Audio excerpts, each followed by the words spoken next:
PM Modi के cashless India के नारे के बाद अब हर जगह डिजिटल पेमेंट ने जगह ले ली है और डिजिटल पेमेंट के लिए कई ऐप्स भी हमारे मोबाइल फोन में मौजूद हैं। फोन पे, गूगल पे, पेटीएम, भीम ऐप के अलावा भी कई ऐसे ऐप्स हैं जिसके माध्यम से हम डिजिटल पेमेंट करते हैं। मतलब अब हमें अपने पॉकेट में कैश रखने की जरूरत भी नहीं पड़ती है। कैशलेस इंडिया को सफल बनाने में इन डिजिटल पेमेंट का महत्वपूर्ण योगदान है।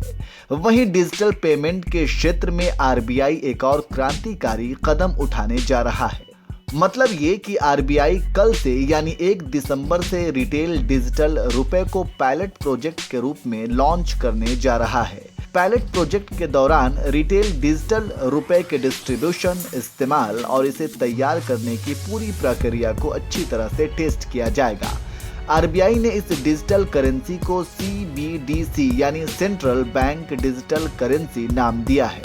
अब आप सोच रहे होंगे कि डिजिटल रुपए की शुरुआत अब हो रही है, तो फिर हम गूगल पे, फोन पे, पेटीएम से क्या करते थे?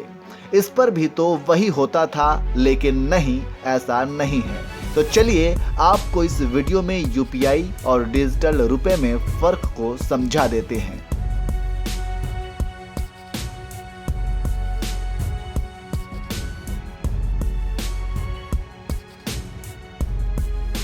दरअसल आज के समय में हम कहीं भी किसी के भी दुकान पर यूपीआई का इस्तेमाल कर पेमेंट कर देते हैं, जिसे डिजिटल पेमेंट भी कहा जाता है। लेकिन इसे डिजिटल करेंसी या फिर डिजिटल रुपए नहीं कहा जा सकता, क्योंकि यूपीआई के जरिए ट्रांसफर किया गया पैसा फिजिकल करेंसी के जरिए ही चलता है। मतलब ये कि मौजूदा फिजिकल करेंसी के समकक्ष ही यूपीआई पेमेंट के लिए मुद्रा का इस्तेमाल किया जाता है। वहीं डिजिटल रुपया अपने आप में अंडरलाइंड पेमेंट होता है, जिसका इस्तेमाल करेंसी के बदले डिजिटल भुगतान के लिए किया जा सकेगा। वहीं ई रूपी एक डिजिटल टोकन की तरह से काम करेगा। मतलब ये कि आरबीआई द्वारा जारी ई रुपया करेंसी नोट का डिजिटल स्वरूप ही होगा। UPI payment direct bank to bank account होता है। यूपीआई को अलग अलग बैंक हैंडल करते हैं, लेकिन डिजिटल रुपया आरबीआई द्वारा ही ऑपरेट और मॉनिटर किया जाएगा। यानी सारा डोर आरबीआई के हाथ में ही होगा। डिजिटल रुपए का लेन देन पर्सन टू पर्सन या फिर पर्सन टू मर्चेंट दोनों किया जा सकता है।